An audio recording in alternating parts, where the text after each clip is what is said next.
Okay, so naanata karon sa bahin nga ang negative stand muhatag sa iyahang negative constructive speech sulod sa 15 ka minutos. Sir RJ Seno, sugdi na. Sa dili pa nagusugdan ang kuhang presumptive speech ako ng iyong book na kung kaugalingon sa naghatag dato og permit nga mo gamit ta ining place Kap. Dilados salamat kay Kap sa imong paghatag og higayon na mo dinhi wala gyud milain pud nga magtuan kay kung sa city ni Kap perting dugaya ang approval. So karon nato dinhi para munika. Siyempre ang burden of proof sa reglamento magod sa argumentation na agihapoy parte kining gitawag og parliamentary rules. Sa art of argumentation and debate, ang burden of proof always lies sa gitawag og affirmative side, wala sa negative side. Pero it does not mean nga ang negative side dili pwedeng mo provide og evidence sa iyang pag-negate sa topic nga iyang ginigar sa affirmative side.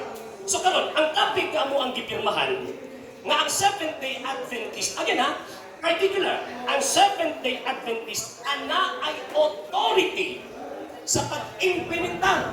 So kung ipasabot, they are the executors, they are the implementers of the law of the Sabbath. Wapat na mag-topic din ni o kinahanglan mo tuman o dili. Kay dili magpulos ang usa ka balaod kung walay mo implementar. Mura pag diri sa Pilipinas, muhatang kanaluhiya. Ang Pilipinas nagsunod na sa Philippine Constitution. Kinsa man ang nag-promulgate sa Philippine Constitution? Ang nag-promulgate sa Philippine Constitution ang people of the Philippines. So kanang nalatid sa Philippine Constitution ang mga balaod na nakabutan nila o ang mga otoridad na gisulti gilatig sa maong balaod nagikan ka na sa otoridad from the people of the Philippines. So diha sa konstitusyon na ay mga executors o implementor sa balaod. O usang ana ang executive branch. So dili magpulos ang balaod kung walay mo execute, and that executor na as an authority in the name of the constitution na mo implement ni anang maong balaura. Mao pud ang gitawag og Sabbath. Kinsa man ang implementa ang tawag ini nga promulgator sa adlaw igpapahulay. Ang promulgator ang Ginoo nga atong Dios, Exodus chapter 20 verse 8 to 10.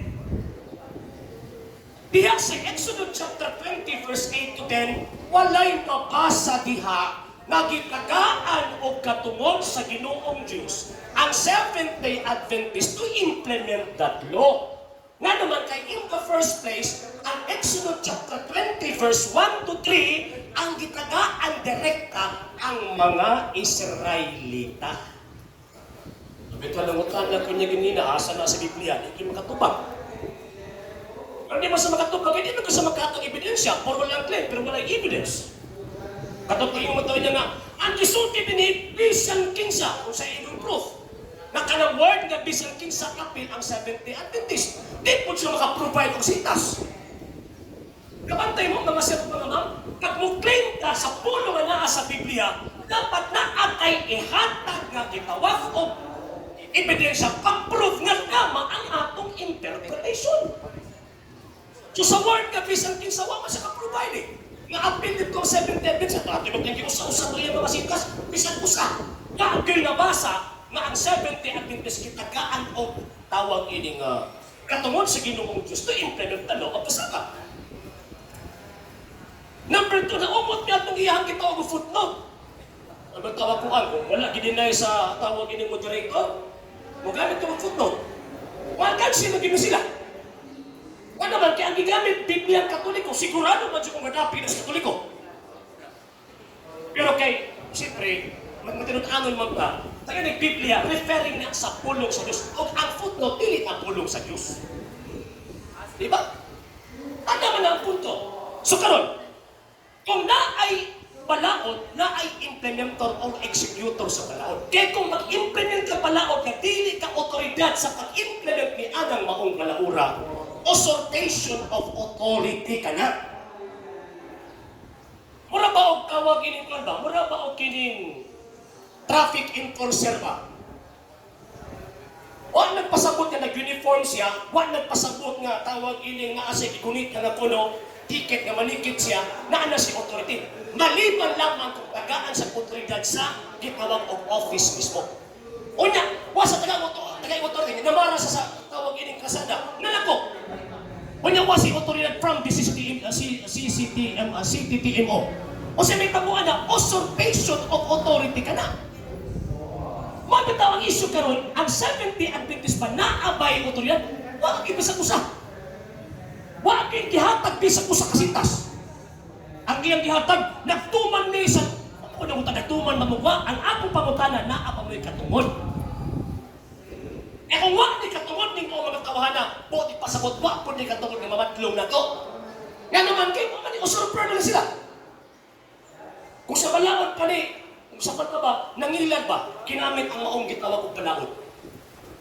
So karon, sa Biblia, gihatag ang sugo direkta sa Israelita. O even gani ang atong Ginoong Kristo na himong subject sa otoridad nga maotong Israel, particularly sa Jews. So ang implementer of the law of the Sabbath, biblically speaking, walay lain ang mga Israelita.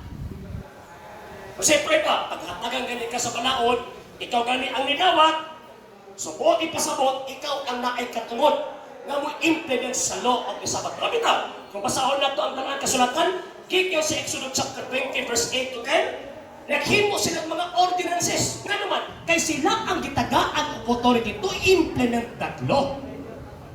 Kumusta man ang 70th Adventist? Ipangkutlo niya, sa batong tawag ini, ipangsitas niya. St. John chapter 10 verse 24, ikaw niya wag gamit ka, pero di gamit mo, malipin ikaw ng sitas niya. Sunod, St. Matthew chapter 5 verse 17 to 19, wapons dito away sa 70th Adventist. Ngila ba po kayo na may mo silang apil ang 70th Adventist kasi sa panahon na gihatag sa Diyos ang sugo, wala pa ang 70th Adventist ang panahon na. Diba? Wala pa ang 70th Adventist ang panahon na. Kung gani sa Christian Church, liman ka kang Israelita, nahimo ng Christian Church. Nahimo ng mga Kristiyano. Huwag ka malipong. Diba? Napa sa Old Testament nga ang Christian community, ang Christian religion, naa sa Bagong Testamento. So, buti pasabot, ang atong kaatbang nagsilimuang. And at the same time, wag yun kabarok. Di gani sa tawagan ng kadetermin sa mga setas kaya yung ipagkutlo eh. Ang mabasa Biblia letra por letra, gihatag ang sugo sa adlaw ikapahulay ngadto sa mga Israelita. Walay 7-day Adventist. Kung naapay mo supra na, piki na. Kung maimong gani ang Biblia, itong yun na. Dili mo pwede dungagan ang puti kay nagauyon kas puti. So ang giingon sa balaang kasulatan, ang gitagaan sugo ang Israelita. Walay labot ang 7-day Adventist. So, ining haponon, subok kayong palandungon nga diin wala na kabarog ng atong kaatbang sa topic nga iyahang ipamatudan. So nahulog na ang 7th-day Adventist mga usurpers. Usurpers! O di pasabot, gigamit nila ang balaang kasulatan aron lang ingnon nga tinuod sila. Pero sa kamatuoran, piki. Ano piki man? Otoridad. Walay otoridad sa pag-implement sa law of the Sabbath. And at the same time, biblically speaking, kailan kiingon nila nga law of the Sabbath o kanang Sabbath mismo, Jewish day of worship ka na. Dili ka na 7th-day Adventist worship. No, sir, no, ma'am. Kung Jewish day of worship ka na, so buot ipasabot, at na ay musobraan na, piki na. So kung Jewish day of worship ka na, ang na ay authority to implement that worship or that law, katong Jewish religion, dili ang 7th-day Adventist.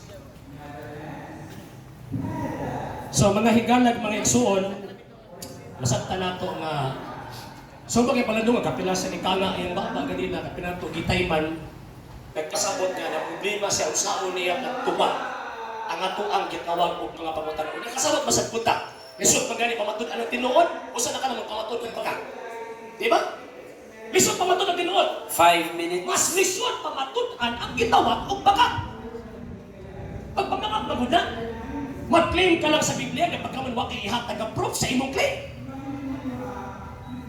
Kini na sa word nga bisan kinsa gipangayon na tuon sa imong ebidensya. Makadang word bisan kinsa apil ang 7 David sumala sa Biblia. Di makabasa. Sa hindi pa po nakapag-follow sa mga pages po natin, i-follow nyo po yung mga pages po natin, RJ Horolanciano II, TV Apolia Punto Argumento page, Kuya Apologies TV page, and RJ's Vlog 2022. And pwede rin po kayo mag-send po dyan ng Facebook stars. And also, sa atin po mga channels, sa hindi po nakapag-subscribe, i-subscribe po ninyo yung mga channels natin, The Lay Catholic, Apologies International Official, RJ Sano II TV, Kuya Apologies TV, and Barrio Kawayan Religious Forum. And pwede rin po kayo mag-send po dyan ng super sticker, super chats, and super thanks. And maraming salamat po sa mga kapatid at mga Katoliko na always pong tumutulong sa programa po natin. Maraming salamat po. Nang dahil po sa tulong at suporta po ninyo, ang programa pong ito, until now, andito pa rin po sa social media. And until now din po, nangangailangan pa rin po tayo sa tulong at suporta po ninyo dahil wala po kami magagawa rito mga sir, mga ma'am, kung wala po yung tulong at suporta po ninyo. Sa gusto pong tumulong, sa gusto pong sumuporta, pwede po ninyong ipadala ang tulong at suporta po ninyo sa pamamagitan po ng ating mga account numbers dyan po sa ating pong screen. And pwede niyo po kaming i-message sa ating pong page kung via remittance po yung papadala po ninyo. Maraming salamat po in advance.